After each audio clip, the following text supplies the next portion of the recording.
Pour ce chapitre, je vais vous demander d'utiliser le fichier 40-mode-mirror.blend.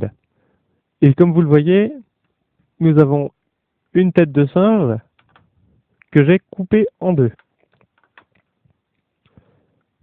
Et donc, on va ajouter un modificateur miroir. Donc, add modifier mirror. Et vous voyez l'effet du modificateur. Cela crée un miroir dynamique d'un côté sur l'autre.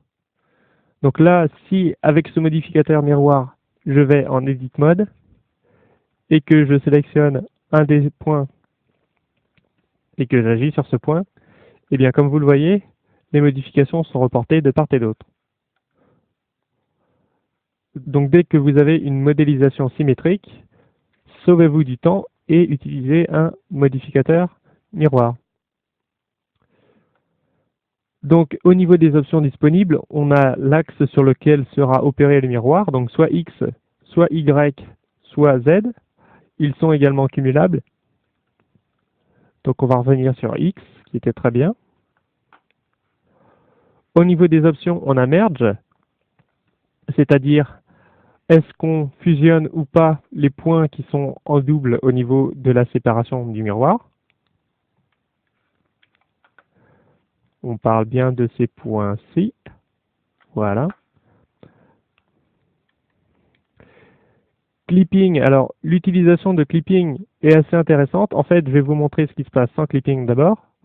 Donc si je déplace un point qui n'est pas sur l'axe miroir de part et d'autre de l'axe, il n'y a pas de problème. Même chose pour un point qui serait déjà sur l'axe. Donc si je le sélectionne et que je le déplace, je peux le déplacer de part et d'autre de l'axe. Maintenant, si j'active cette fameuse option clipping et que je refais la même chose, donc là avec un point qui se trouve déjà sur l'axe, eh bien le point reste bloqué sur l'axe. Et si on sélectionne un point qui n'est pas sur l'axe de base, eh bien je vais le déplacer et ça va se coller sur l'axe, ce n'ira pas au-delà. Mais je peux quand même le redéplacer de l'autre côté.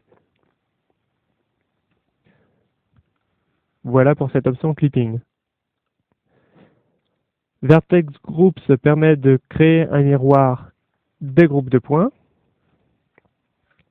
Texture UV permet de gérer la symétrie au niveau du dépliage UV d'une texture. Donc ça, on verra de quoi je parle quand on expliquera le dépliage UV. Et enfin, Mirror Object permet d'ajouter un objet à partir duquel on va gérer l'axe de symétrie. Donc par exemple, si j'ajoute un nouvel empty, donc add empty, donc là j'ai ajouté un empty. Si sur ma Suzanne, sur ma tête de singe, dans Mirror Object, je vais chercher empty, et bien vous voyez que le placement de l'empty va gérer la position du miroir. Même chose si je fais une rotation, je peux incliner la rotation.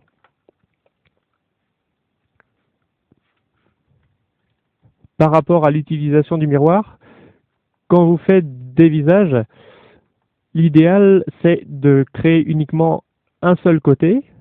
Donc vous faites un seul côté, vous ajoutez le modificateur miroir pour créer le maximum de choses symétriques.